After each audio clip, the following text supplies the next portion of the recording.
So good evening, everyone. I'll call to order this meeting at 6 p.m.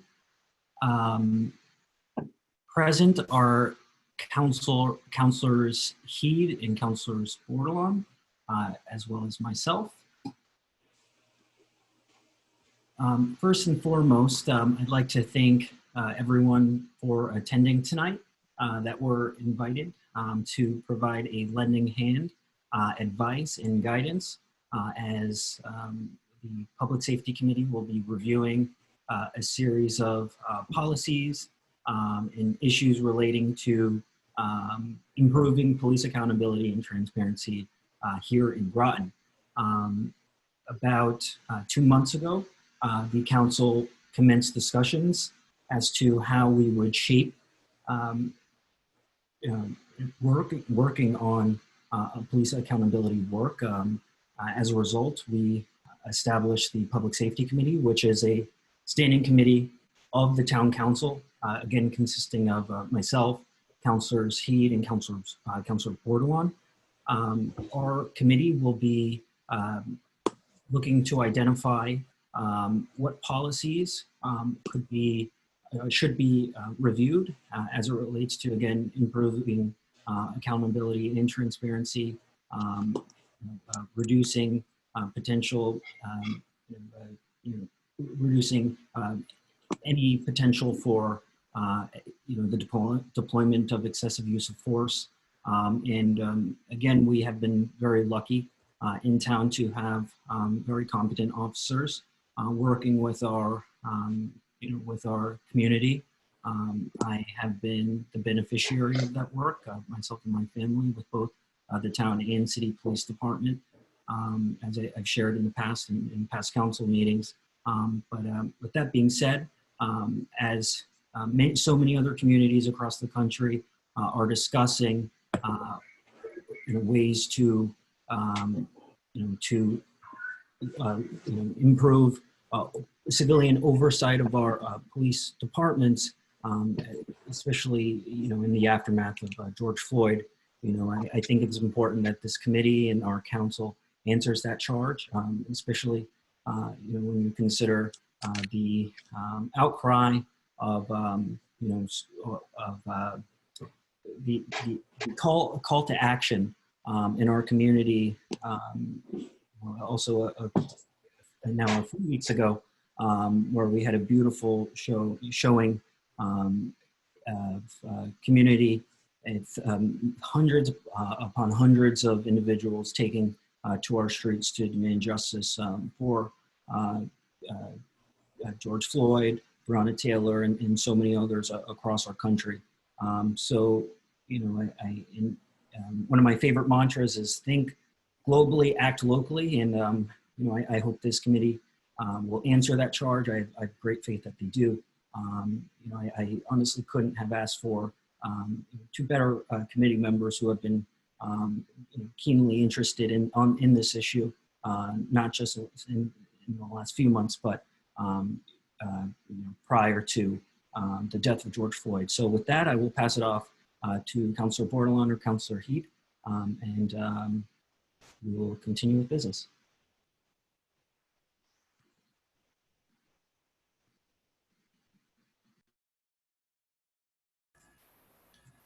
Okay, I guess I'll take a stab at it. I think, Councilor Bumgardner set the tone appropriately for this meeting.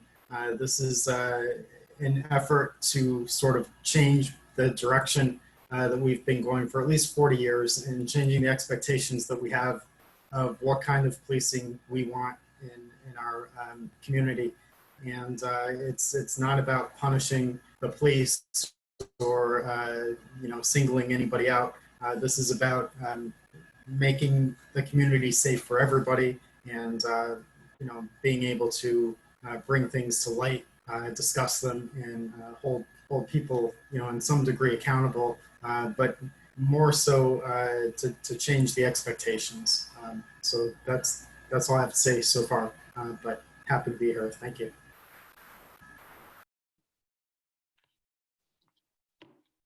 Thank you.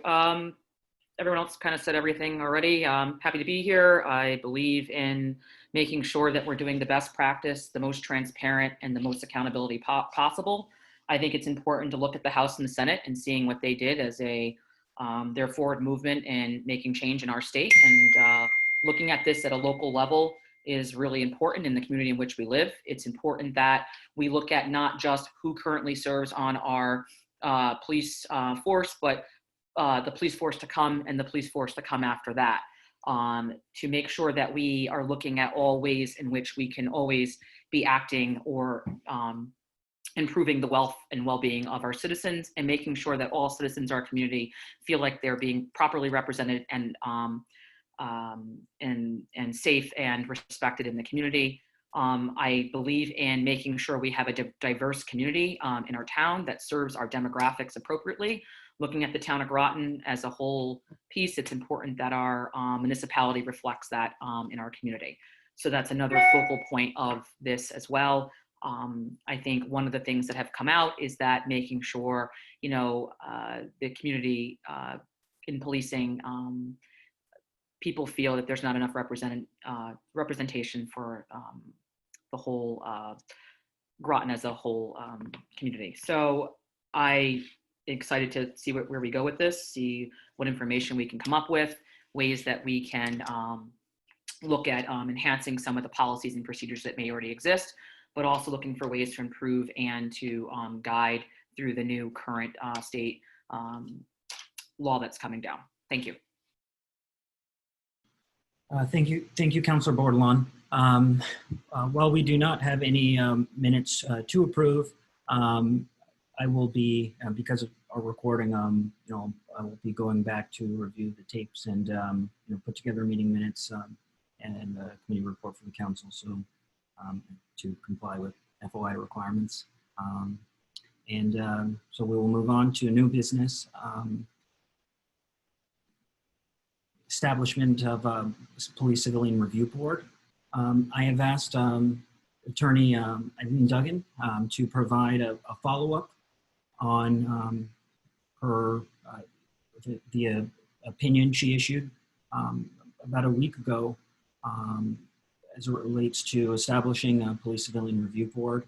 I asked her a series of questions a couple weeks ago while the legislature was deliberating on pending litigation on the police accountability measure that Councilor Bordelon just referred to.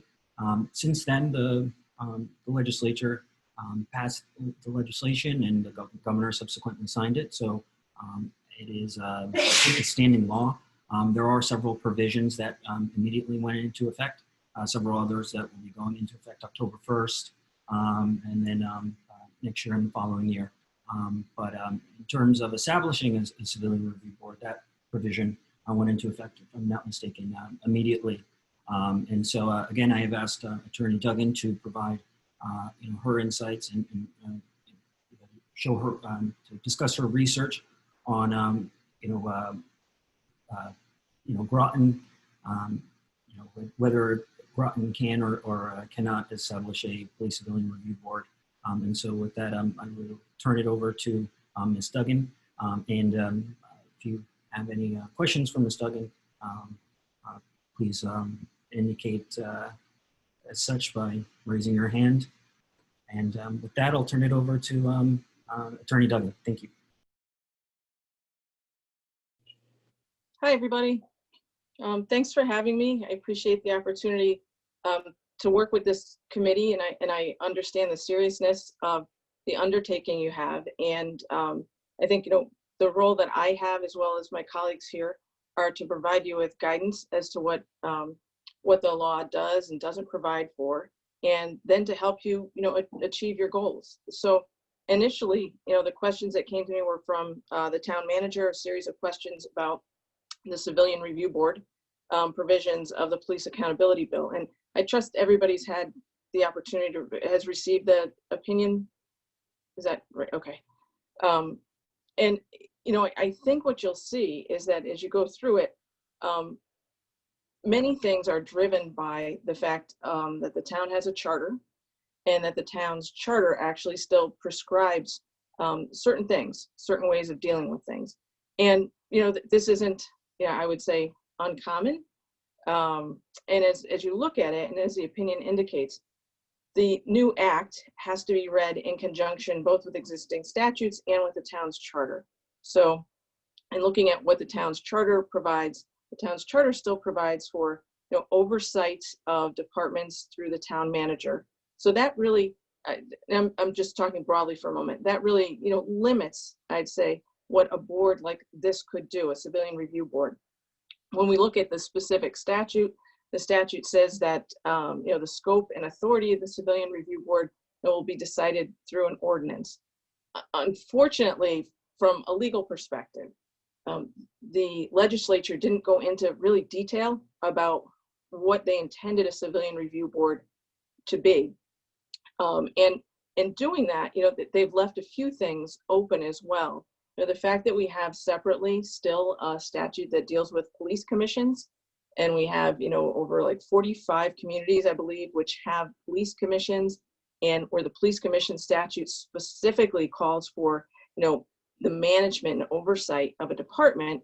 You try to read those in conjunction, and then you say, well, there's nothing in this civilian review board portion of the act that actually states it's going to override anything in the police commission statute. So I think, it's admirable what the legislature is attempting to do, but I think it leaves you and, the town as a whole with a variety of, sort of unanswered questions because of the lack of specificity within the law. So, that being said, I can certainly walk through the questions that were outlined, which included, again, can a CRB be given the authority to conduct the initial investigations of citizen complaints or subsequent investigations? This one is interesting, I'd say, because within the same police accountability bill, you have reference to the statute that outlines all the policies that a police department is required to have per state, and then required to have to achieve what's called CALIA certification. These are very specific. And this part of the opinion really did not change from what we had looked at previously, because the legislature has indicated that law enforcement agencies, very specific, and that term is actually defined in the statute as stated to mean either the state police or the municipal police departments.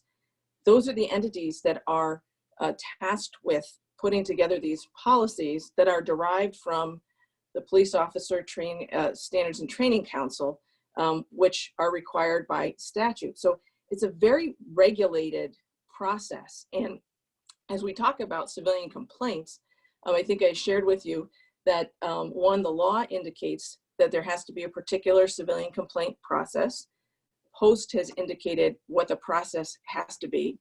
And our department, as all departments pretty much, has adopted this policy and has this specific civilian complaint process established. It's not something that we could go in and say, oh, well, maybe we'd like it to do this, or maybe we would like it to do that. It's very specific. And to me, what was interesting is that when crafting the CRB language, there was no statement in there saying, oh, we override this other portion of the law.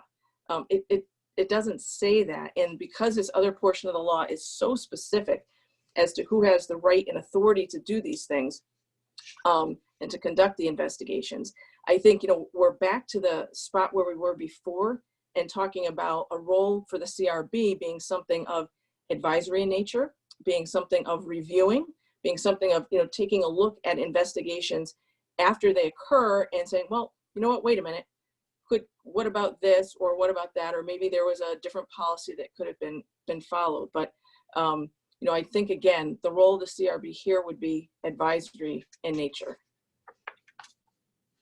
There were questions about subpoena power. And again, it's interesting, the legislature said that the ordinance and the municipality may grant certain subpoena power.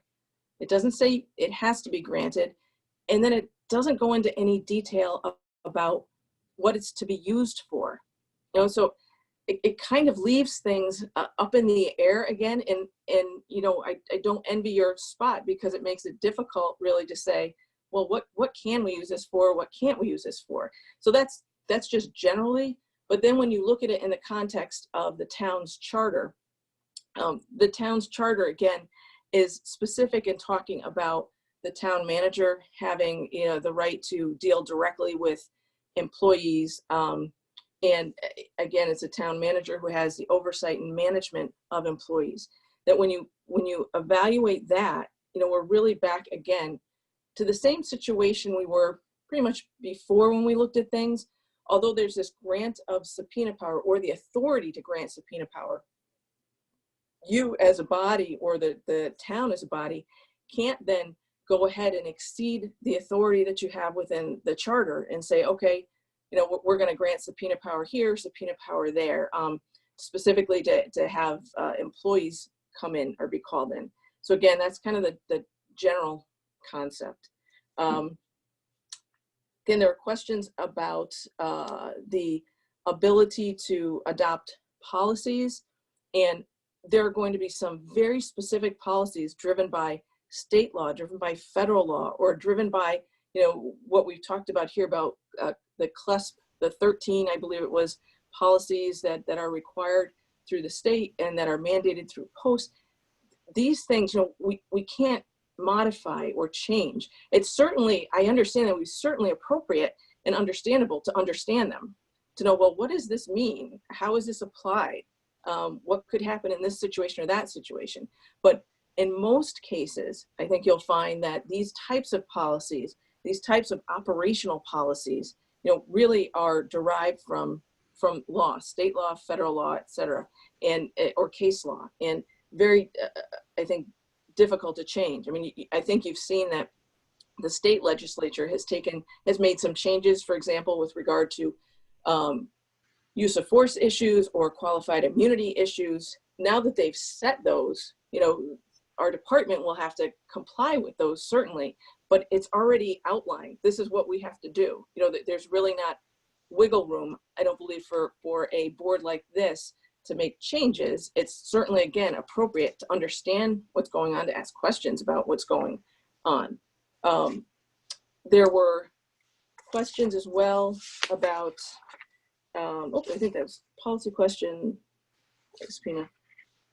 Oh, the discipline questions. You know, can the CRB be given the authority to supervise the police chief?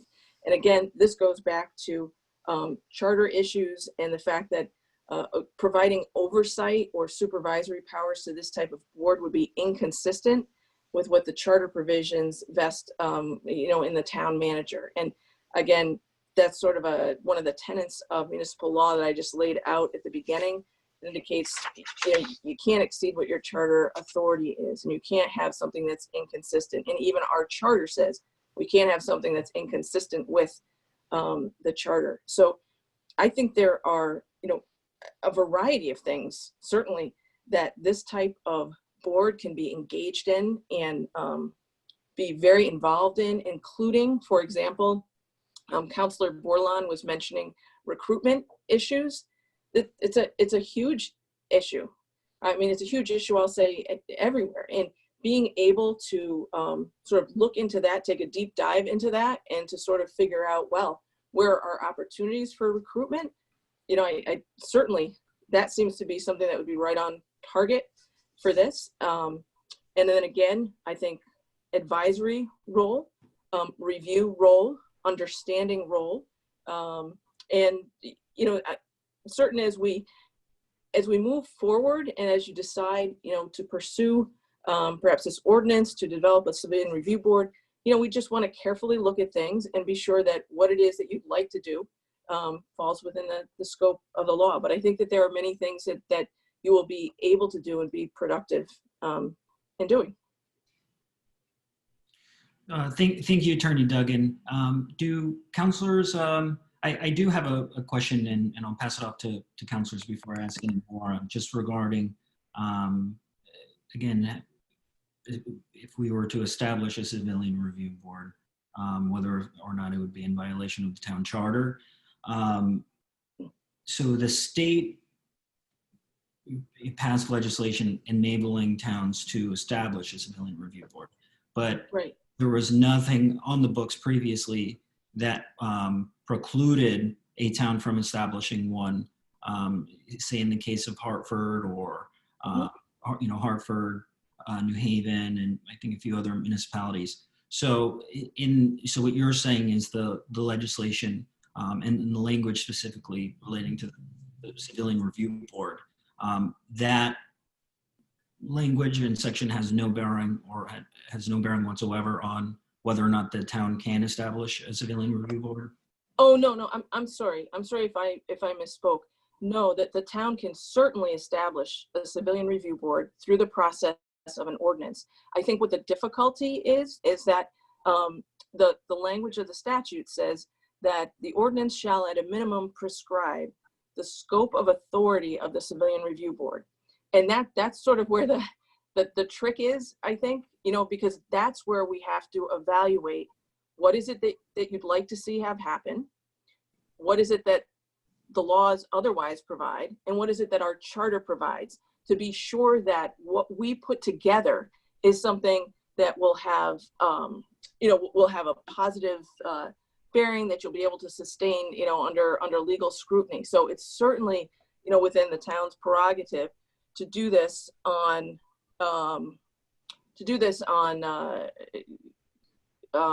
through an ordinance. Again, it's the scope of authority that matters. And for example, again, the details, right? The charter, we'd have details with the issues of state mandated policies already. So, we couldn't actually go and modify those. We'd have issues related to collective bargaining agreements, for example. We couldn't override things that are already in collective bargaining agreements. Now, that notwithstanding, again, I think there are many things that can be discussed that a board like this could do, most likely in an advisory capacity. But certainly many things the board can do, and absolutely the town could establish a civilian review board through an ordinance. Does that make sense, or? Well, thank you. And before I ask any further questions, does Councilor Heede or Councilor Bordelon have any questions for Attorney Duggan? If I could give a process question first to the chair. Do we want to, I have a series of questions we received by email from the attorney, Eileen. Would you want me to go through each of those questions or ask one question and give the floor back in case there's other questions related to that?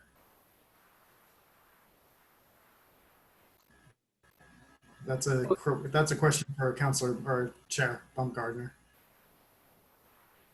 Councilor Heede, can you ask that question again? I'm sorry, I thought that was pointed before. Mm-hmm. Yeah, sorry.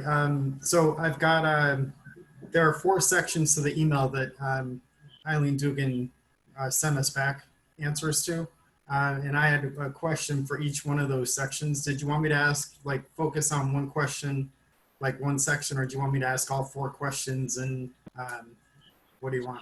Yeah, as long as they relate to the agenda item, that's fine. All right. Yeah. Okay, I'll go ahead then.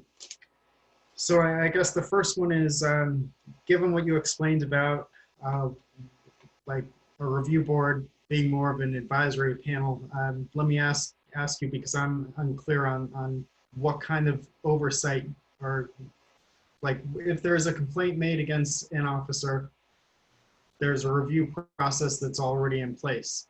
At what point would any part of that review or complaint make it to the advisory board, and what would the advisory board be able to do? Sure, without I think changing the charter or state statute or anything like that. Just what can you do right now?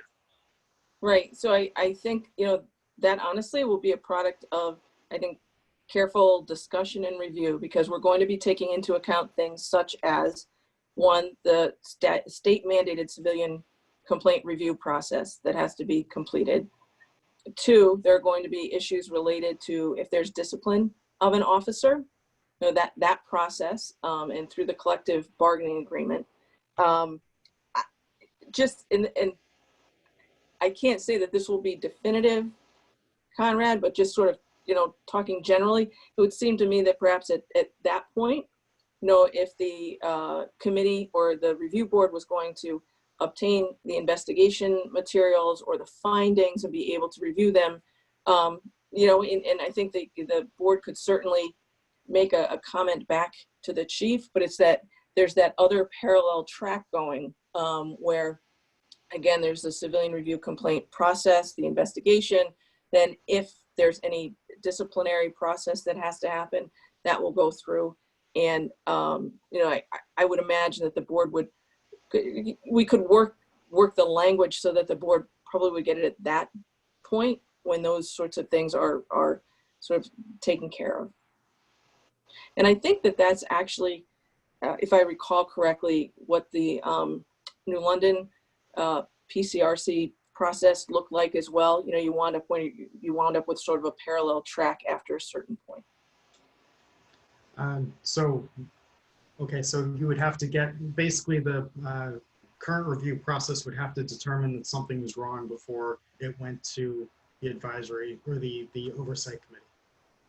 I think it would have to be completed. I don't want to say that they would have to determine something's wrong necessarily, because the CRB may wind up, saying, well, we want to see all these complaints and all the investigations, whether there was wrongdoing found or not found. That's exactly where I was going, is could all of them ultimately make it to the board? Yeah, I'd certainly have to think about how to carefully craft that, because there are issues related to, there might be issues related to FOIA and possibly issues related to employee personnel issues. Certain things, can be kept from the public with FOIA.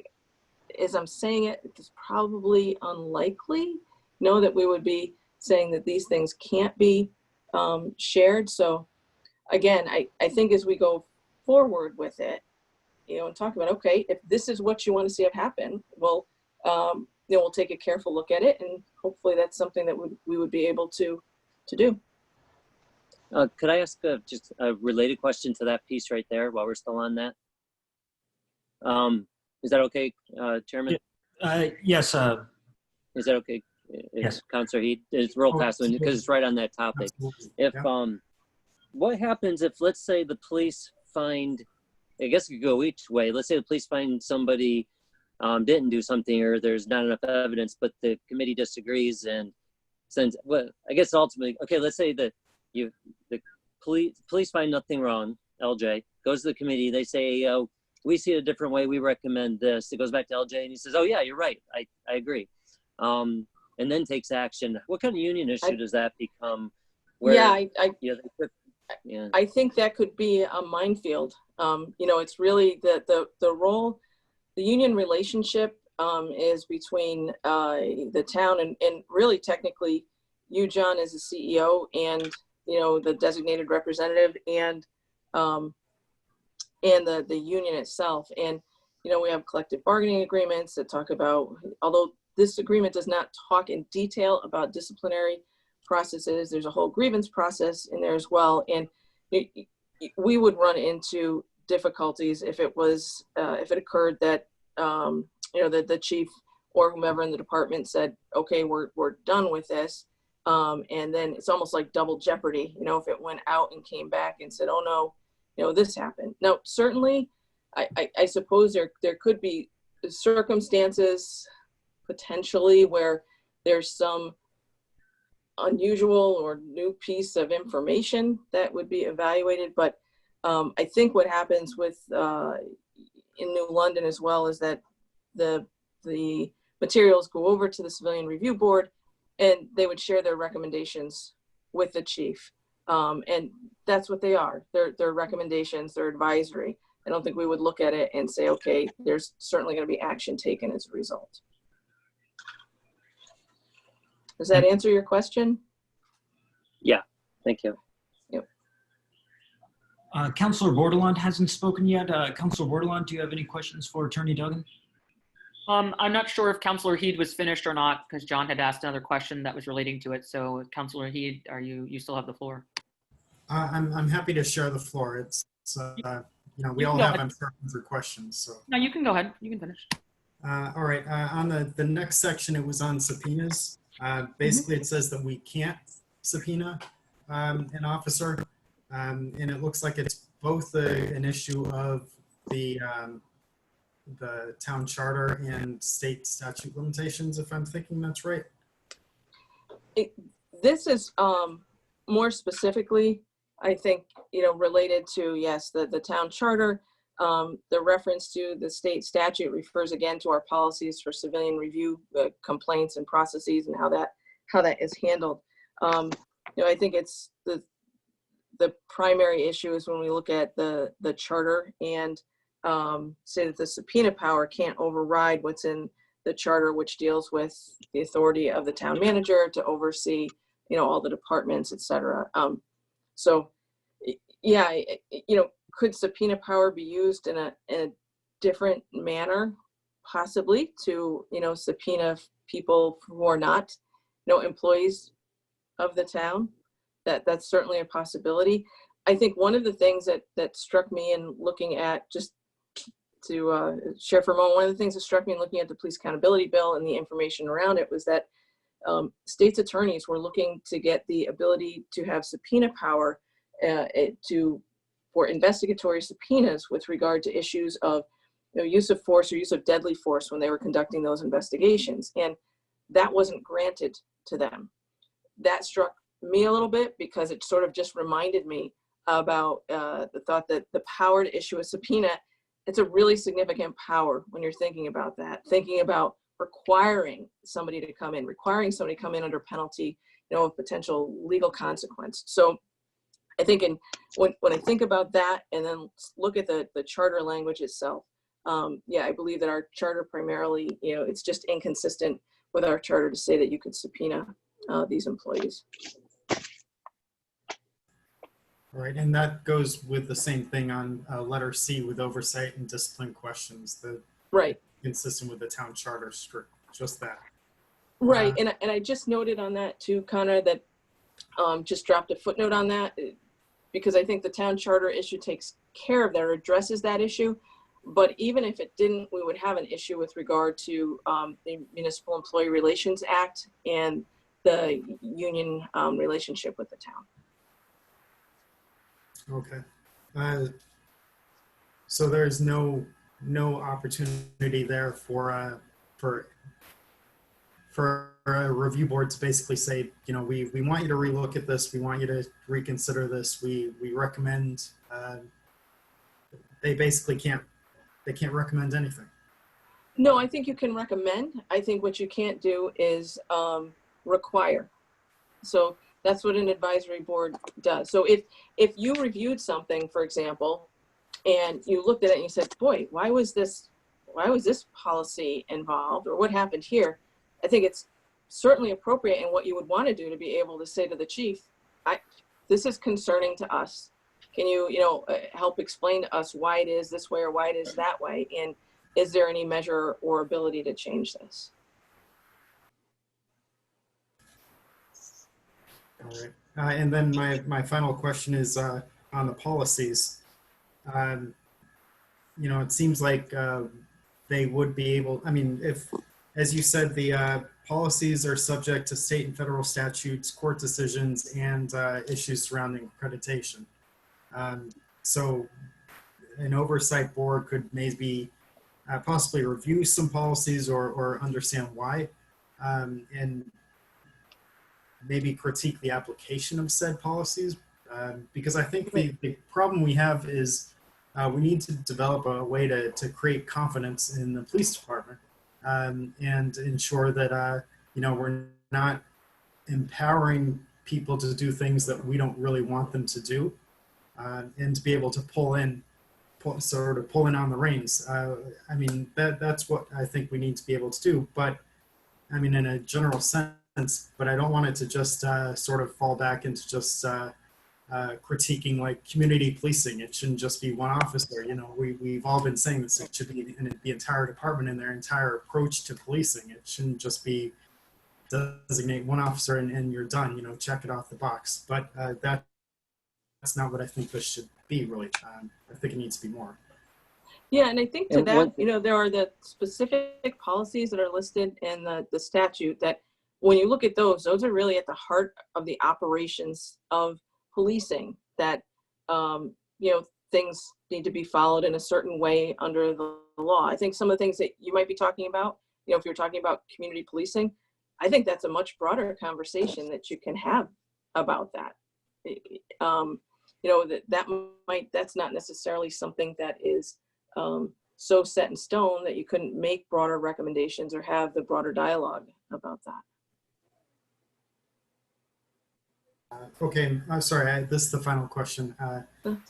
When it comes to reviewing town ordinances, you know, I've said it before, and my concern is that, you know, along the lines of we've empowered, we've encouraged, we've created expectations. We want the police officer to pull over a citizen who's going 7 miles over the speed limit and then ask all kinds of evasive questions. And they refer to it as like the broken tail light law.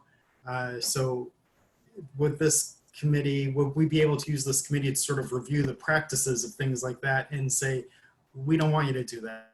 You know, if you pull someone over, you pull them over, you write them a ticket, you know, something like that. Don't start asking invasive questions, because that can set up a situation where someone with the wrong kind of motivation could take it a little bit too far. You know what I mean? So I think there are a couple of things with that. One, you know, there's the racial profiling project and act that's out there that deals with a lot of issues, for example, related to traffic stops and all the data that has to be collected. You know, I know that the chief or an operational person will be much better able to answer some of these questions, Conrad, but, you know, if you get stopped, there's a whole host of things that have to be read to you and explained to you, and data that has to be collected about the particular stop. And, you know, the town certainly then, you know, gathers and provides that information to the state, and there are analyses done. I think it's a worthwhile discussion to have, perhaps again with the chief or members of the department, to talk about what happens in these circumstances. Well, I don't know, for example, that you could direct them to say, don't stop somebody for going only 7 miles over the speed limit. There are certainly things that are within an officer's discretion in terms of enforcing the laws, but then there are things like this other project and the data collected pursuant to it that put those, I'd say, so-called reins on them, and that are checks and balances. So I think those are things, again, I would say, that are good for discussion purposes and to share insights and to share what it is that you would like to see have happen. And then, you know, I'm sure the chief or others in the department can explain why things are done a certain way or why things aren't done a certain way. And, oh, okay, well, maybe we can do them this way. All right, thanks. I'm done, Chair Bumgardner. Councilor Bordelon? Thanks. So I'm just looking, I just found out that you were coming tonight, so I didn't know. So I had got out of work, and I found out while I was at work that you were coming, so I kind of threw together some stuff to say. So I apologize. I might have some more questions later. But I'm looking over, and I've taken a lot of notes. Could you explain maybe a little bit more about section 5.6 of the charter and how that could relate to a civilian review board? You're gonna have to give me a minute. I'm sorry, because I don't have That's that right in front of me. You know, can you, I'm just gonna ask you, Councilor, can you just share with me what's 5.6? The investigation. Oh, okay, sorry. That part's not shared in this, in your Right. That talks about the council shall have the power to investigate any and all departments, offices, agencies of the town, and for such purpose shall have the power to issue subpoena. Correct. Yeah, and that was that Sorry, relates. That was not part of the opinion, so I'm just curious.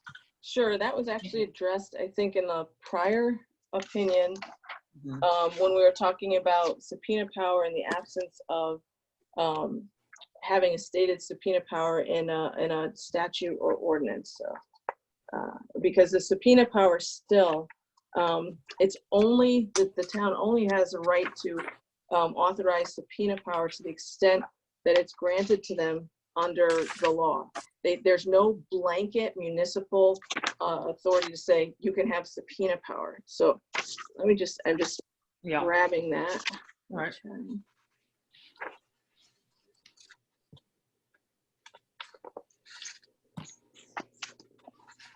It's on page 3 and 4 of your first opinion. Oh, thank you, John. Sorry. Right, and I'm bringing it back up because it's now, that was under the first opinion, and now we have a new opinion, and it didn't include any of that. Right. I didn't think it was honestly applicable at this point, because now we're talking about a specific subpoena power that's discussed in a statute that the town could potentially provide, which is different from where we were before. So how would this then still apply then under our charter, which it's still part of our charter, despite what the new law says? How does that like differentiate? I guess I'm trying to like mesh them together and I'm having a little trouble. Well, I'm not sure I'm following either, but under 5.6, what we said earlier is that there's not a blanket municipal subpoena power authorized. So there can't be the council, for example, could not just call anybody in. It would have to be pursuant to a statutory authority. Then when we moved over here and we're looking at it, and we're saying, well, you know, there's the ability now pursuant to a statute for the town to say, to grant a subpoena power to grant a subpoena power to the board. However, it's still constrained by the remainder of what the charter provides, which includes the fact that, you know, we have a town manager who handles the oversight of employees and departments. Right. So that's sort of how it Okay. flows. So that flows into my next question of my notes that I have from the first opinion to the second opinion to the new state thing, and looking at the charter. Okay. Looking at 7.2, powers and duties. Assuming this is with the town manager, right? Yep. Yeah. So we Okay. say, you know, the town manager is the chief executive officer of the town and shall be directly responsible to the council for administration of all departments, agencies, offices in charge of persons appointed by the town manager, and shall supervise and direct the same. So it would seem to me under and once again, I was talking to a friend who's also has law background and law enforcement, and the charter, like it's almost like the Bible, it can be interpretation as well, right? I mean, you say, I read, you know, growing up Catholic, people do things one way, people do another. So there's no amendments or fine print under any of these going into any great explanation as to exactly what that means. So looking at this, one then could draw a conclusion possibly, like I have some other things that I had looked at here. Let me just find my spot. I apologize. Would it be legal for a town council to pass an ordinance requiring the town manager to consult with the CRB, or, you know, have him construct one, right? As a town council, we could then say to our town manager, who we oversee technically according to the charter, right? We hire the town manager, and the town council, because we don't have what's called a strong mayorship in the town of Groton, the whole town council is elected, and then we appoint a mayor. It would seem to me that we could then go the route of, as a town council, requesting our town manager to construct a CRB. Looking at some of those points, I have some more here. In many different fashions. I mean, I have 10 examples here of how that could be done under that, where he still is the one that's going to oversee it, but we can instruct that one is created in some capacity that would fit the charter, the state statute, and all the other governing documents that go along with that. I think what I described earlier is that the council, through an ordinance, this body presenting information to it, can certainly put together an ordinance to establish a civilian review board. Absolutely. The question then is sort of the devil is in the details. And I think we would have to be very careful and take a good hard look at what's the scope of the authority. That's what's required. You're required to identify in the ordinance the scope of the authority of the CRB. And I think as your committee works, and as your committee perhaps comes up with, gee, we'd like to have this body do X, Y, Z. And I think we'd be talking to figure out, okay, is that okay? Can you do that? Can you do that under the statutes? Can you do that under the charter? How do we make this work? And how do we put it together so that the scope of authority, it sort of gets you to where you want to be. And so just to be clear again, there's no question that a CRB can be established, but it's the scope of authority. And you might find things from different communities where there are CRBs, whether it's Hartford or another community, where because of their charter differences, they might be able to do different things. So they might have different provisions. So this is, I think, really going to be specific for many of these items, related to the charter, and see what we can do to identify, what it is that you can't do, et cetera. But there certainly can be a civilian review board established. Right, and John, you want to speak? I was just going to add, a council as a body could require me to go to those meetings, but they can't require me to direct any of my staff on anything, or for me to report to the committee, just attend. Yeah. That's per the charter. Right. Okay, so I guess, I'm sorry, what were you saying, John, again?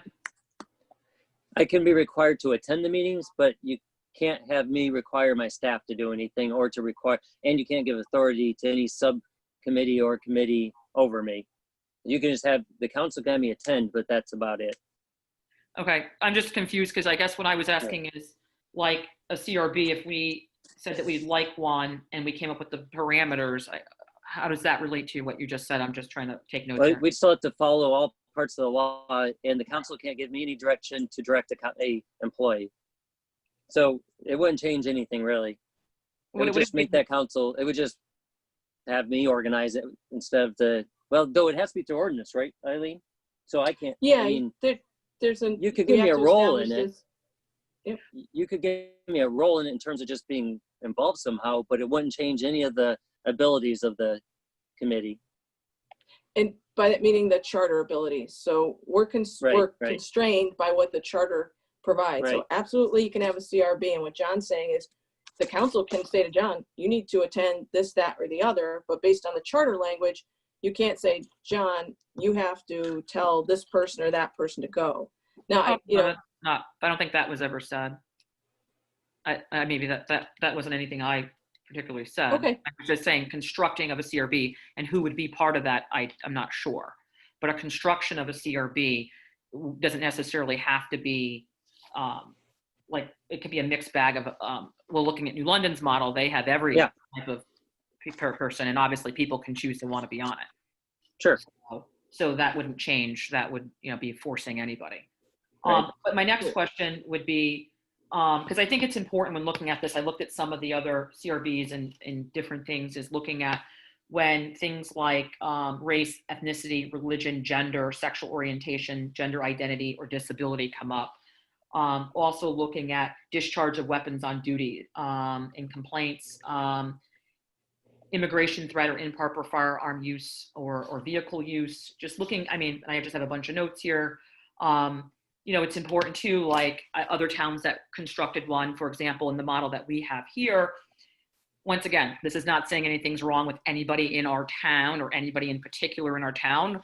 We probably are all not going to be sitting doing what we're doing in 30 years. It's going to be a whole nother. So the importance is to make sure that we come up with a plan when the next chief comes on, or the next town manager, or the next town council, as a whole, that we establish, a precedence for all those types of things. So it's not saying this is trying to insinuate that anybody that currently is serving in any of these capacities are doing anything wrong. But it's important to have a proper chain of command when investigating situations. So in our town, how would it be handled if a person said, the chief is named Smith, Chief Smith, someone has a complaint against Chief Smith and he's supposed to be the direct review. Our process then goes to the town manager, correct?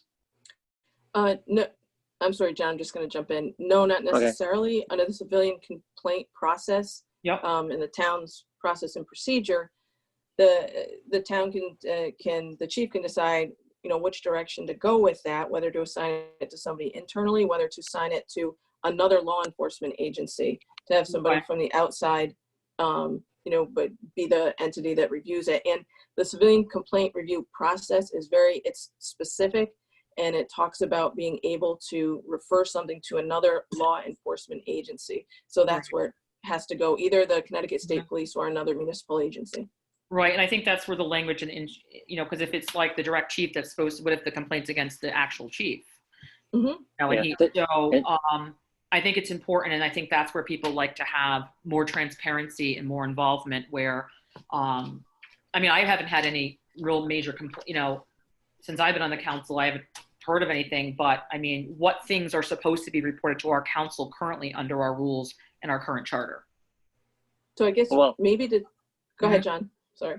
I was going to say, certainly something like that I would report because, I did before when we had the one complaint from, the recent complaint from that the chief was involved in. I guess it's almost been a year ago now. I'm the only one, however, that can take any action against the chief. No one else has any authority.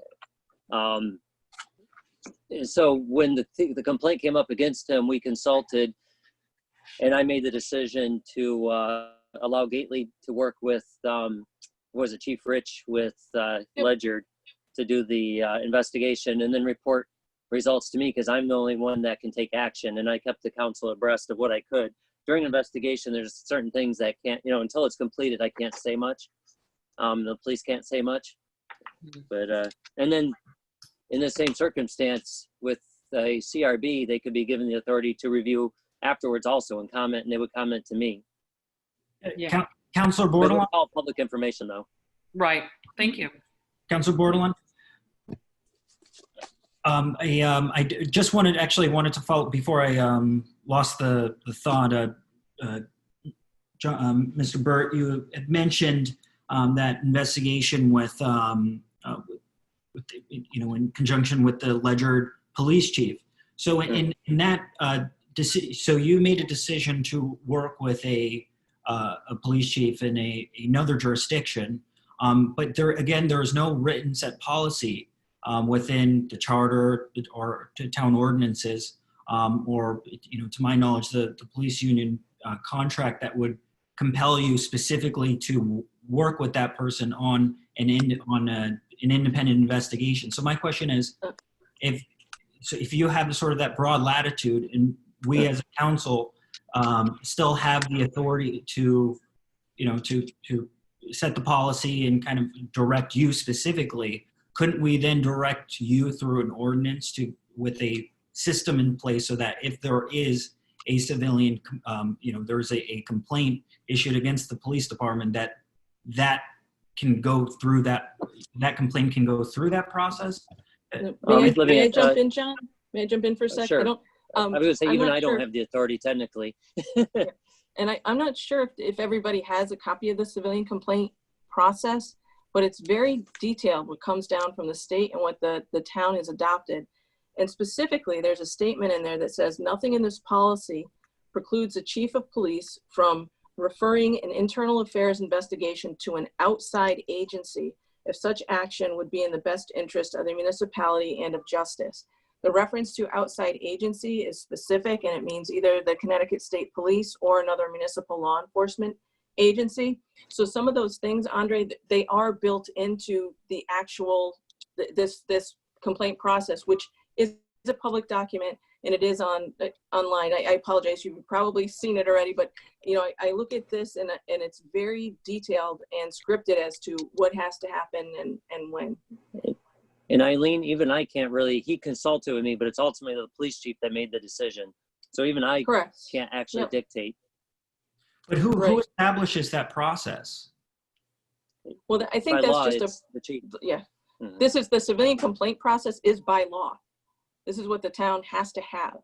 The town had to take the policy that's referenced in the statute, and then that post developed, and then put in its policy. So it's you know, I would encourage you to review it if you haven't had the chance already, because it's very specific and detailed as to what has to happen, when it has to happen. And this came into effect, you know, through a public act in 2014, which you know, which you may be aware of, kind of floated in from the fact that there were lots of issues in another community, East Haven, and changes were made and policies were put in place because things didn't go quite the way they should have, I think, down there. And now we have this, the civilian complaint process scripted by law. And then again, you have continuing, you know, the laws that came out in 19, which identified, you know, all the other policies that a community had to have. So I know that I have a copy of all those, Aundre, and I know that the chief certainly does as well. And I'm happy to send those to you if you don't have them and you'd like to see them in their detail.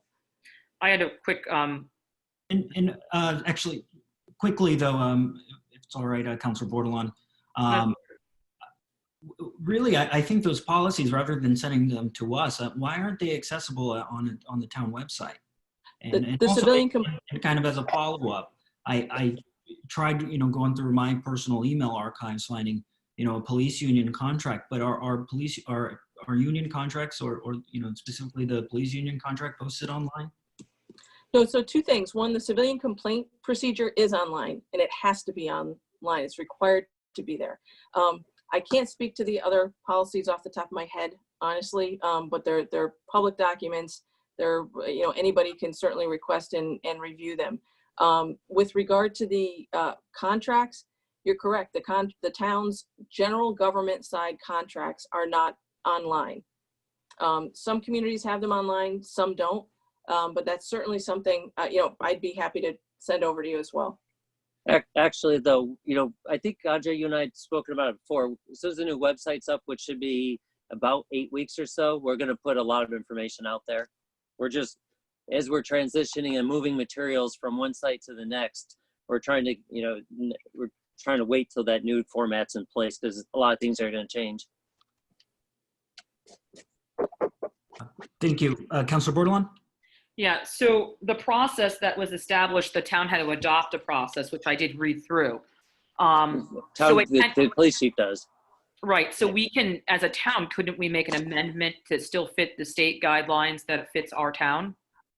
Well, if we're talking about the complaint process, for example, it's mandated through post, and the town has adopted that policy in conjunction with reviewing it with the police union, which is required by law as well.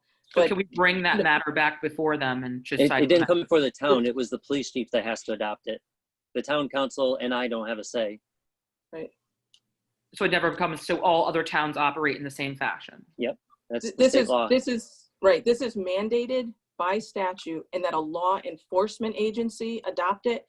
That's what the statute says. It doesn't leave any room for anybody else, you know, to say this, that, the other thing. Certainly, again, reviewing, understanding, etc. But for these particular policies, when you look at the law 7-294 BB and 7-294 EE, they're say, you know, it's law enforcement agency, and that's referenced in the opinions as well.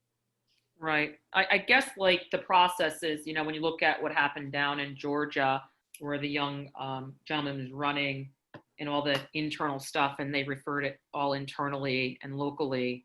Once again, not saying that happened here, but this is where people throw up red flags and have concerns. And it wasn't until it went to an outside agency like the state, right? Because when you refer things to your local agencies that are your neighbors, you work collaboratively with them. Like, you know, in my own field, I know a lot of the different people in the different area. And unfortunately, you have a working relationship with them. So, and one of the problems that happened down in Georgia was the fact that it was a little too close to home where it was referred, and a lot of mishap and things were being tucked and hid. Once again, not stating anything happens here, not saying it has happened here, or that the incident in reference tonight had anything like that happen. But it's important that Ledyard's not that far away. Neither is Stonington. So the process, I think, it's not what the qualifications of our particular law enforcement, but it's looking at the processes in which ways that we can improve for more transparent, which should be something that, would better enhance and only make sure that we're, doing the best due diligence we possibly can. Those are the things that I look at when looking at it as a whole. I did a lot of studying on this as a former criminal justice major myself. And, people talk about community policing, and that term is used so loosely in the sense where it can be overused if it's not used correctly. And it depends on what that community chooses to do with their policing. So I think it's just, I guess there's some gray areas. So, it's still, with all due respect to your attorney's opinion, I still am left like kind of, where and what, looking at this. If another attorney read this, would they come up with the same opinion, would you say? I mean, is it that cut and dry? Or is there really some room open to interpretation in some aspects,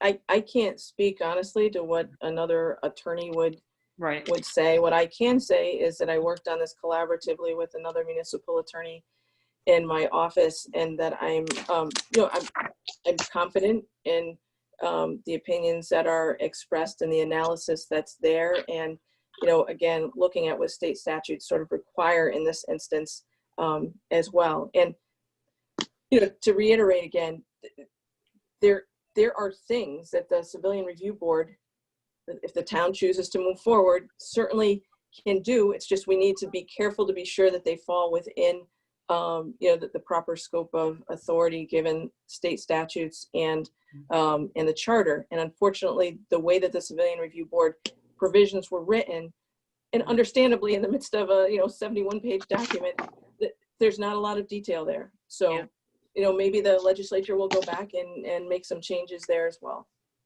Is there a way that we could get a process? I think what we have here is a bunch of questions originally that John had submitted that he had maybe got from other people and himself. Is there any way that we can get what we can do from your opinion to the what we can from the max down to the lowest? I appreciate what you're asking, and I think that it probably would be more efficient, because I would be pulling things out left and right. If there are things that you would like to do, what is it that you want to see this board do? John, you can jump in here, but I think that that's perhaps the more efficient way to go about it. If there are specifics that we want to do this, we want to do this. John, do you have? Yeah, I agree. Yeah. All right, I'll pick it apart, and thank you for your opinion, and I'll see if I can get someone else that reads this kind of language a little bit more in depth than I do to help me process it and see what things, I still, like I said, I have some underlying questions, and like I said, I didn't fully finish my review of it all, but I'm still processing, because we just got the opinion the other night too, in the meeting with today. So thank you. You're welcome. Thank you, Councilor Bordelon. Have a few questions myself. Just conscious of the time, we've been meeting for an hour, but nonetheless, you had mentioned that the Civilian Review Board could not issue or discipline staff because it would be in violation of the violation of the town charter. But could they recommend, as opposed to Yeah, I think that would depend on the circumstances, Andre, and we might be walking down a slippery slope. Because employees certainly have rights, and most of our employees are unionized employees who would have the right to, for example, if you had questions of them, to have a union representative present, or they would potentially have the right not to have personnel information discussed in open session. They would have the right to say, oh, we want it in closed session, and or open. But even then, because you're not the body that could actually discipline them, I'd question whether or not you could actually even meet in an executive session like that. So I'd really have to think more about what the role could be in that instance, but it's another fine line issue that doesn't just deal with the charter, but also deals with the union relationships. And with in terms of the subpoena power piece, that was came with the enabling legislation. Is there a difference between compelling witnesses, compelling testimony, and compelling documents? I think in the case of compelling witnesses, or in the case police officers, that's where you would, as you stated, the issue of compelling, officers to attend a CPRB for police misconduct. Are they, I could see potentially where that would be in violation of the charter, but in terms of compelling documentation, or, how is that different? I hope I'm I think I would like to think that most of the documentation that you would be looking for would be, public information. If you were looking for information related to an investigation that's been completed, there really shouldn't be, I would imagine, an issue in providing that. There certainly may be some concerns about redacting perhaps sensitive information. I don't know what that is, but I'm just thinking out loud. So I don't know when you would be in a position, honestly, to have to subpoena documents. But again, if it relates to a personnel matter, particularly one that's not completed yet, I think we would have a problem.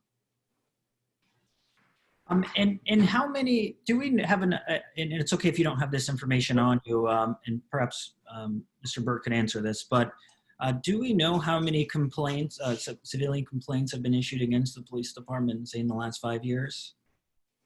I can't say as to the last 5 years, but I believe that the Day ran an article, not this Sunday, last Sunday. John, do you remember how many there were? I think there was 30 over 2 years, wasn't it? I think, that sounds about right. And we had a few that were sort of multiple people who filed multiple complaints. Yeah. How long has the website been up where you can file them? The website's been up, I believe, for a few years now, because the law went into effect sometime back in 2016. John, the you might know process the is answer to filed, that. but I don't think are the results, though. I don't think those are online, are they? Oh, no, I'm sorry. Those aren't, no, I apologize. I thought you meant the complaint process. No, I'm not. I don't believe that the complaints investigations themselves are online. Is there something forbidding us to do such? To post those? Yeah. It's all well, public information because yes. the newspaper got it all. Right, but I mean, Except- like some websites I've been on, towns where they actually have, they all the reports are on there, their whole police guiding documents, along with how you submit a complaint. They have the complaint numbers and what the end result was. Yeah, I think we'd have to think about how to do that. One of the things that I had a concern with when the information was provided to the Day, I had a concern with leaving complainants' information on there and identifying complainants.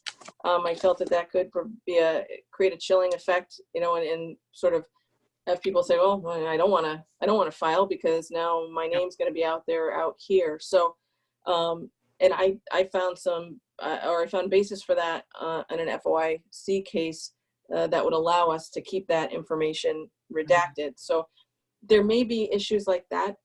I saw in terms of, I saw a website where they use initials.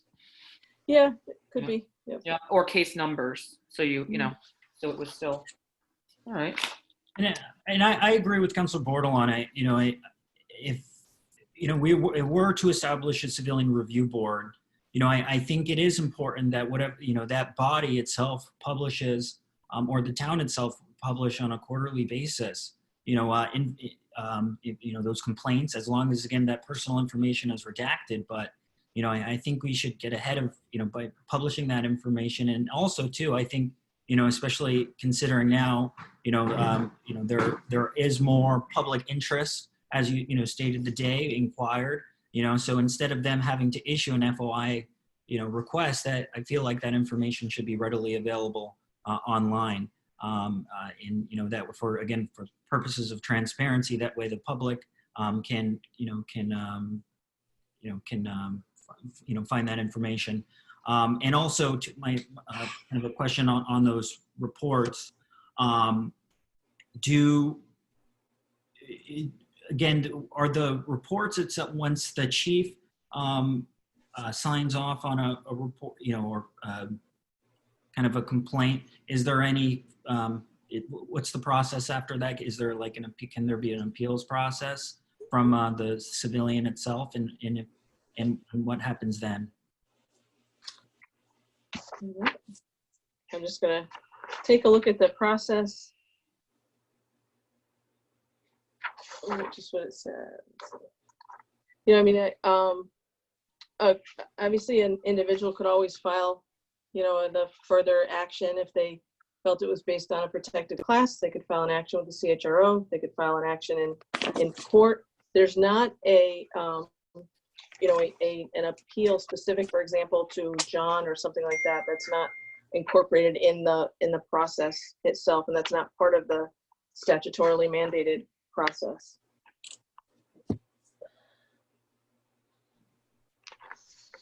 And do we know not to jump back to the previous question, but Mr. Burt, or any of those complaints, include use of force complaints? I don't think so, but let me, I'm just looking at, it's been a while since I read that, but the newspaper kind of highlighted all the major ones, and I'm looking at right now. I don't think there was, but and just, I do know there wasn't a complaint, but I do know there's been use of force. For one thing, somebody was about to, I don't want to say it online, but it was no complaint about it. It was something that saved someone's life. But I'm looking through. I don't remember there being one. Do you, Eileen? I honestly don't remember. And I can forward that article to everybody. Like I said, I don't see any issue with putting them online. The newspaper got a copy of everything, and went through it all, did the article on anything significant. So I can forward that to you, but I don't see any issue with putting them online. Yeah, I think it's just a matter of taking into account, the issues that we're talking about. Yeah, the privacy issue, obviously, yeah. And when do we think our full guiding documents for our law enforcement will be complete? Well, the major ones that are all done. There's 132 though, and it's probably gonna take at least a couple more years for the minor ones, because you have to go through the union and they make recommendations. It goes back to the attorneys. And right now we've been without besides COVID going on, we've been without the captain since March. So there's been almost no time available for staff with him. It's Gately that does the policy stuff, but he's had to do the captain duties. So until we get a captain in place, we're kind of stuck until then. So what are every major one is done though. So major, when you say major, what would fall under major? Well, for instance, the 13 CLUS policies, which, as Eileen mentioned, are really the guiding ones. The others, we have policies on everything. You'll wear your badge this way. There's a lot of things that you have to actually discuss with the union before you put each policy in place. And is there any, okay, and so are the major ones are already posted? I don't think so. No, I don't think they're on, like I said, they're not on the website yet. We're planning on putting them on the new website, but I'd sent a copy of them to Aundre before, and I can provide them to others. I just think it's important to have that on our website. If it takes another month, we should still be acting transparent as possible now and have stuff up if it's readily available. And there should be something stating that we're in the process of reviewing this. And I think it would be helpful to have this report come before the council more frequently about the status of this report. Once again, I feel like, we do a lot of other reporting, but I think it's important that we are kind of, if you have a complaint process and you have code, all this other stuff, it's important to have all of that up there. And I know way before we were even going to do this other website, there really hasn't been anything up there, and I think it really should be. So those are things that we don't have to change the charter. Just enhancing some of our process now is a great diving board, a starting point to but I think at least those 13 that are complete will be up there. And in the meantime, the old one if you're not completed the document, the 13 are the only ones that you're enforcing. The rest of those are standing until they're reviewed, or how does that work? Yeah, I'm sorry. Go ahead, Eileen. I was just gonna say, it's not that there are things that aren't in effect. Mhm. But I think the department worked on these specific policies, the overhaul of these. And these are the ones that when one of the last meetings that the council had, Attorney Daigle participated in, and he explained that he was working with the department on policy overview and overhaul. So I think that those are the ones the only things I'm thinking of too are there are certain provisions like in FOIA that talk about, you don't have to give away, or you shouldn't give away investigative techniques and things of that nature. I don't know to the extent that any of these policies has those specifically in there, but that could be a cause, for example, to redact some of them. But for the most part, I also, John, don't see an issue with that. Right. I would just think that in the meantime, while we're waiting for our website, and even we can say that we're revising it, but in the meantime, what we are using as our guiding, policy should be up there with the modification, and you can have the lines through it. I know when we do medical forms and we're doing revision, there's the lines that go through that edit the 13, but the remaining that we still have not edited should still be, posted and up. So. And say that they're not edited in the process. So, there could be a simple way to make a notation on that. Thank you, Councilor Bordelon. Councilor Heede, do you have any follow-up questions? Not at this moment, no. Thank you. All right. And lastly, just on the Civilian Review Board, before we move to the next agenda item, and it's sort of a catch-22, that there's state statutes that seem to be, in conflict with one another. But if we were to move forward with as an ordinance with the language, based off of the language contained in the state statute, could the town be opened up to any, legal liability? Well, I think when you look at it again, you always have to look at a situation from multiple angles, which includes, in this instance, that we have a town charter, which sets forth the organic law for the town, and that's what governs the town of Groton. So what, I couldn't, for example, or I shouldn't say couldn't, but I wouldn't say, oh, yes, go ahead and adopt this. That's in violation of the charter. Of course, you can always choose to say, nope, we're going to do it anyway. But, that's where I think, we're going to hit issues. So, you can certainly adopt a civilian review board as provided for in the statutes. Again, it's just a matter of the scope of that authority, and is it constrained by other statutes, other law, in the town charter. And just to mention, Aundre, I think you were on that CCM meeting during the question and answer period. Their attorney did say that the charters would likely still stay in place. They had mentioned that, as well as union contracts and stuff. And the council can't order me to do something I think is not legal, and I can't order my staff to do something I don't think is legal. And I actually did follow up with that attorney as well, Jim Tallberg, to talk with him about the seemingly potential conflict between the Civilian Review Board statutes and all the policies, the post policies requirement. And it was the same position. Yeah. Right. So we will continue discussing the Civilian Review Board agenda item in the weeks to come.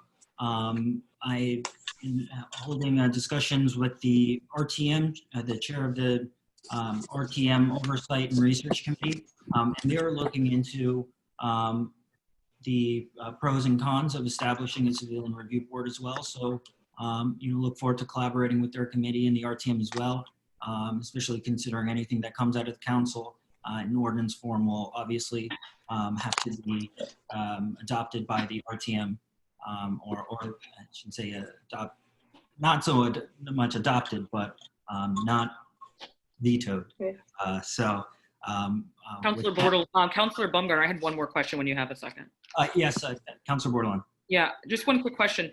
What happens when the charter, the state guidelines change and a charter is written at a certain time and it doesn't address or protect or outline like it should in an area where, I don't know, it's not ethical or it's just not pertaining to the matter anymore in current law, like, you know, it just could be outdated, so, or not covering that particular item and it should.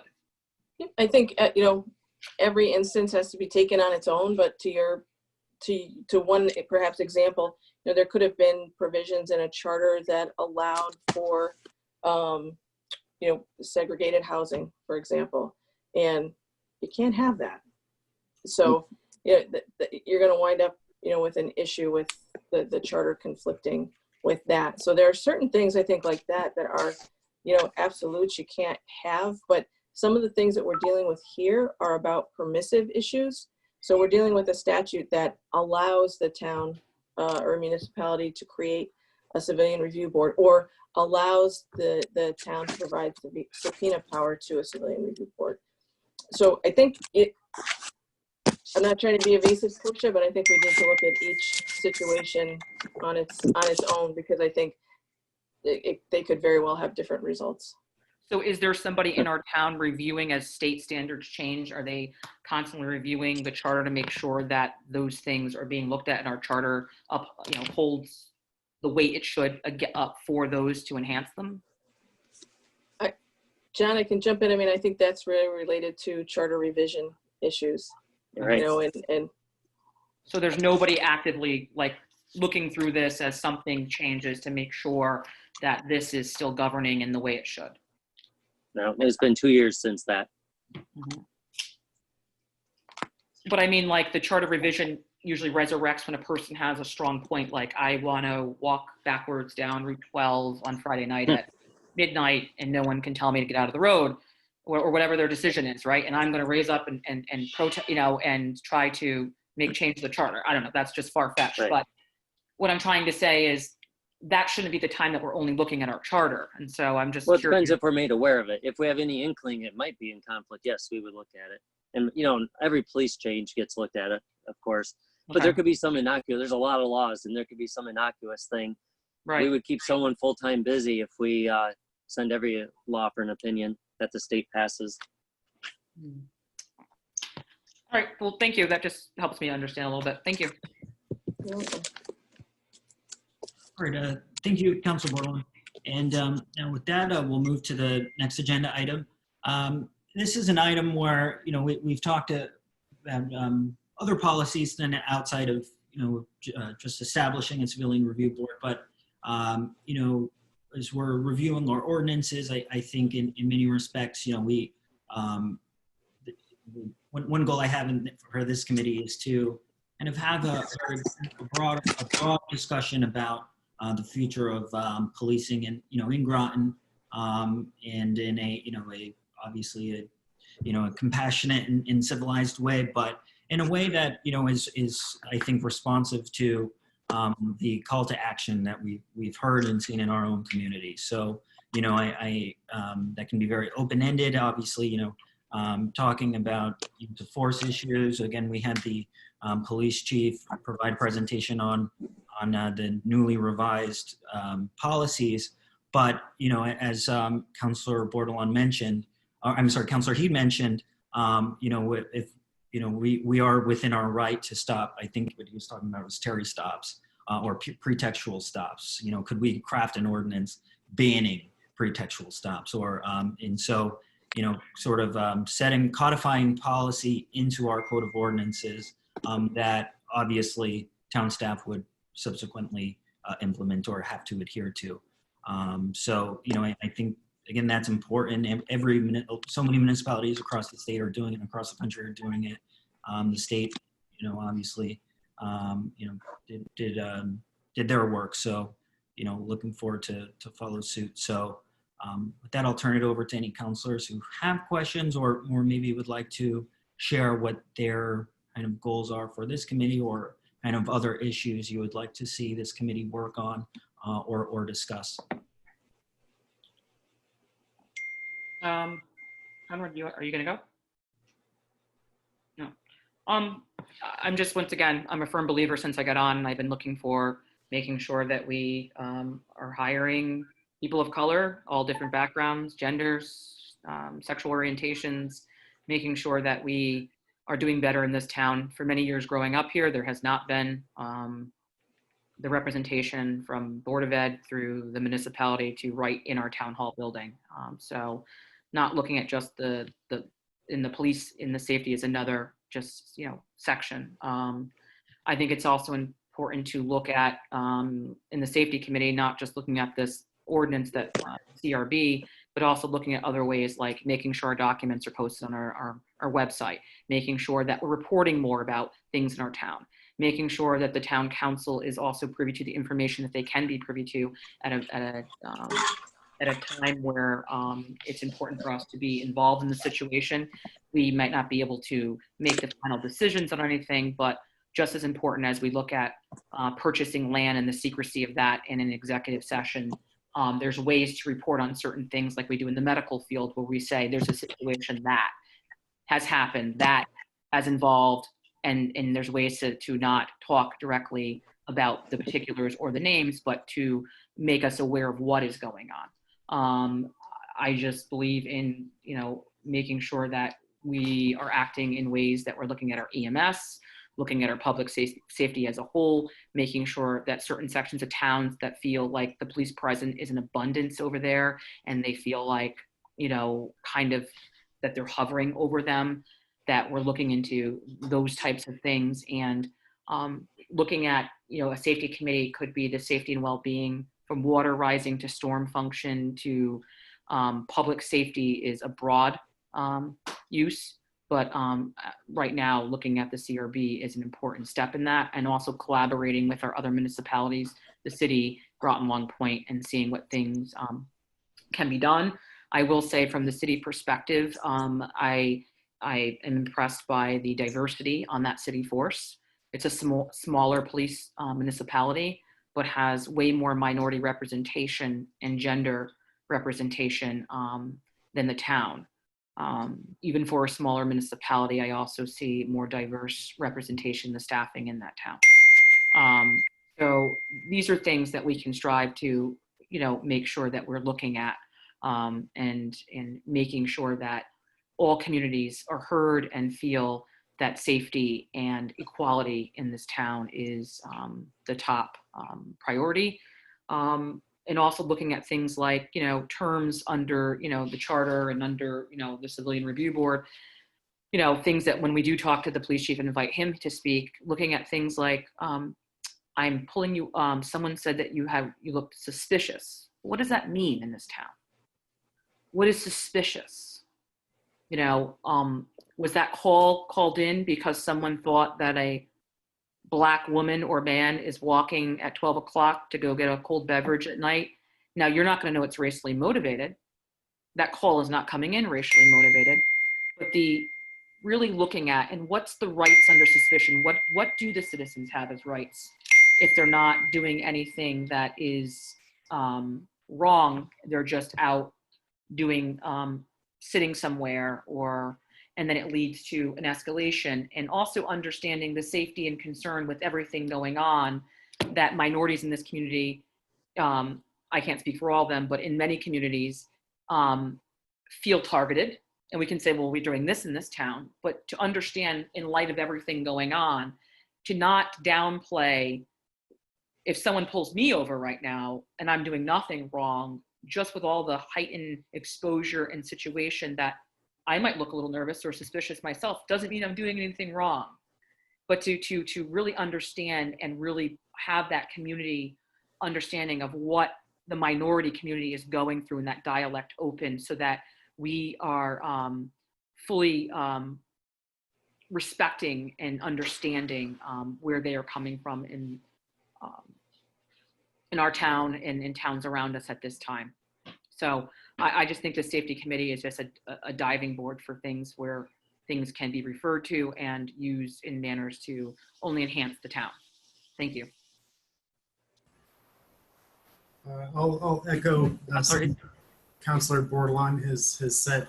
One of the things that I think I'd like to see is an effort to, figure out how we can help our police to integrate with other services like EMS, and why that may be important is, we've, in a sense, as a country, we've set our police up to do certain things, and we've put more pressure on them to deal with mental illness issues or mental challenges, behavioral disorders, things like that. And I'd like to review our policies as a town to make sure that we're supporting the proper training, the proper interactions, making the connections so that the police can do what needs to be done while servicing safely our citizens. I'd also, I've said it already, but review our ordinances to see how we're enforcing them, to see if they make sense, if we should be lightening up or providing some additional direction to prevent scenarios where we've empowered people to abuse the system. We don't want that to happen. So it's a way to sort of change expectations. I also basically just two other things. Review our certifications and improve the standards. We should have the best police department in Connecticut, but it should be the best not because they've got the most arrests. It should be the best because they do what we need them to do. And so we can review that. But finally, we definitely need a review board of some sort. And if all we can accomplish within the current parameters is to set up something like what New London has, then we need to move in that direction. So I'd like to make sure that we keep that front and center. Thank you. Thank you, Councilor Heede. And with that, I would entertain a motion. If there's nothing else, from committee members or attending guests, be happy to recognize folks who would like to speak. Or have it. All right. So Councilor Bumgardner? Yes. Is there a section where we can make any recommendations at this time of what we would like to see for the next agenda items, or do we send those via email? Absolutely. So in terms of agenda items, I was going to, so these two agenda items were the referrals made. Yeah. So that's why they were listed as the agenda items. Right. So if there is specifically an issue you would like to discuss, be happy to share that with me, but also know that because those referrals were broad, nothing precludes you from discussing those items, especially, for example, as it relates to any police policy, that you are welcome to, ask those questions or share your thoughts for that agenda item. All right, or maybe just bringing in some other speakers to bring in different points of view that might be interested in taking a look at some of this and giving some other advice, maybe, maybe cops or, just bringing in other state representatives or things like that for other input on looking at this whole referral item. Absolutely, and I thank you for asking that. I was going to get to that. Okay. Specifically, though, about inviting guests in. I've had discussions with folks from the Groton Youth Collective, which are it's a group of students from Fitch who helped organize the protests in the aftermath of George Floyd's death, and they agreed to participate in these discussions and reach out to them about having them participate in 2 weeks from now in our next meeting and, share their thoughts on, the merits of establishing a civilian review board or policing policy. So I've invited them, and I would like to acknowledge them. So I would, if there is someone specifically you would like to come in and talk to us, I will absolutely, recognize them and, include them as an agenda item. If they're taking the time to speak with us to address those concerns. So absolutely. Again, we'll be looking to set up a meeting 2 weeks from now. So, in the time, in the time being, if there's any, model ordinances or, language you see, in your personal research, don't hesitate to share that with myself and, the other committee members. If you have any, further questions for Attorney Duggan, obviously, you can ask her or through our town manager. I really have nothing further, but I thought this meeting was excellent. And I'm really looking forward to hearing the outside perspectives as well, because I think that's so valuable. We're in Groton, we're very lucky to have a brain trust of a lot of committed volunteers and activists and just people who are generally interested in kind of giving back to the community or speaking up. And, so, we look forward to tapping into that brain trust, especially, within our marginalized communities, our Black and Brown communities, and our youth, and which are often, groups in our community that are often kind of neglected or overheard, and not, for, not saying maliciously, but, just by virtue of, the world we live in. And I say that because we wouldn't be having a discussion about CPRBs and if these issues, weren't in, effect for so long and ingrained in our country's history. So, but I really appreciate, again, the town staff for, especially Attorney Duggan for providing, her findings and sharing them with the committee and speaking with us tonight. And, look forward to those opportunities again in the future, especially as things develop and as we start crafting an ordinance. Also look forward to working with, again, our RTM friends. So I have nothing further unless Councilor Heede, Councilor Bordelon have something, but if not, I'll entertain a motion to adjourn.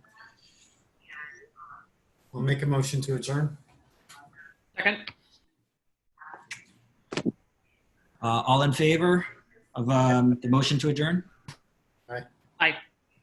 So moved unanimously. Thank you all, and have a wonderful evening. Thank you, everyone, for coming. Good night, everyone. Good night, John. Have a good weekend if I don't talk to you guys. Hey, you as well, John. Sure, we'll hear from you. Yeah, probably. Yeah, the email's been pretty busy. Yeah, there's a lot of stuff happening. So recording, Stop and record. Aundre, you got to hit the record.